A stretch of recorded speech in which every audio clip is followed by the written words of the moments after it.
Hey, welcome to this week's study guide as we talk about pure and undefiled religion from James chapter 1. As we have been thinking about the Puritans and we've been thinking about the Pilgrims coming to America, they wanted to practice this kind of pure and undefiled religion, led and instructed by the Scriptures. And so it's appropriate that we're talking about that this very week. Today, again, we encourage you to follow along in this brief passage, and we're just going to ask a few questions. We encourage you to engage in this study guide together as a group or maybe as an individual, and then ask yourself these questions, go a little bit deeper. And so here we go, James chapter 1, verse 26. Those who consider themselves religious and yet do not keep a tight rein on their tongues deceive themselves, and their religion is worthless. Religion that God our Father accepts as pure and faultless is this: to look after orphans and widows in their distress, and to keep oneself from being polluted by the world. So we see here that the hallmark of worthless religion, again, worthless religion, the hallmark of worthless religion is a deceitful tongue, a tongue that nobody keeps a tight rein on, a tongue that doesn't reflect the quality and characteristics of a godly person. And so we want you to pause and just ask yourselves this question. Here we go. What do you think we need to rein in regard to our speech and our communication?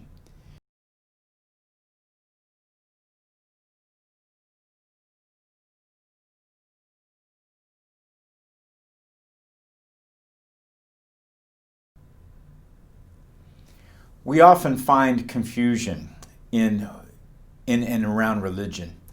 A lot of times there's confusion as to, do we behave a certain way in order to be religious, or are there other things that happen that would make us behave in a certain way? There's a tremendous amount of confusion about that in the world. Some people equate salvation with works.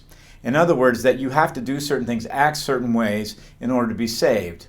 James is not promoting that in this passage. James is saying that as a Christian, we need to grow up into what God has recreated us to be. And so be very clear, God has saved us by faith. This is His work through Jesus Christ, and it is a gracious work for us. We receive it by faith, not of works. Again, Ephesians 2:8 and 9. But we are not saved for no purpose or no reason. There should never be a Christian who gets saved and never grows into that. And so ask yourself the following question. Is James saying here that works make us religious, or that our religion should result in good works? Discuss that amongst yourselves.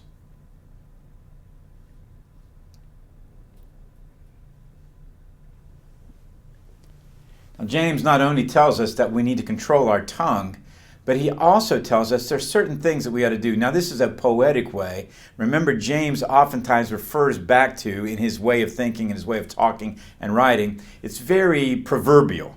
And so Proverbs is more of a poetic statement that encapsulates more things. For instance, when somebody gets married and we say rich or poor, sickness and health, better for worse, those are encapsulating of all kinds of circumstances. It's just a poetic way of stating it. Here, James is saying those who take care of widows and orphans are those who are practicing true religion. Now, again, remember, salvation comes first, but as an outgrowth of that, here's what it looks like. And so poetically, he gives us widows and orphans. What are some real practical things in our culture, in our society, that you could do today, that you could teach your children how to do today, and maybe what you could do as a group in order to, quote, minister to the widows and orphans? What are things that you could do?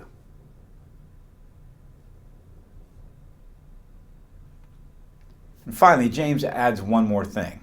Not only should salvation show up in how we speak and how we act and the things that we do, but it also shows up in the things that we don't do. So if you will, pause and ask yourselves this question. What do you suppose it means to keep oneself from being polluted by the world?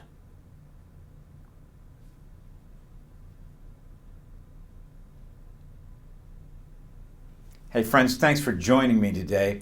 James, right here where the rubber meets the road, is extremely important. There are too many people who come to faith in Christ or claim they come to faith in Christ, and you never see the fruit in them. James was very cognizant that his brother Jesus died for sinners. And James, who is called James the Just, knew that you can't get saved by your works. Nonetheless, he wants us to know that as Christians, it's extremely important that we live out our salvation. Today, I believe the church is weakened and the world is ruined because too many people aren't living where the rubber meets the road. Thanks for joining us, and I hope you've had a happy Thanksgiving, and I pray that this holiday season will be a blessing to you as well. God bless.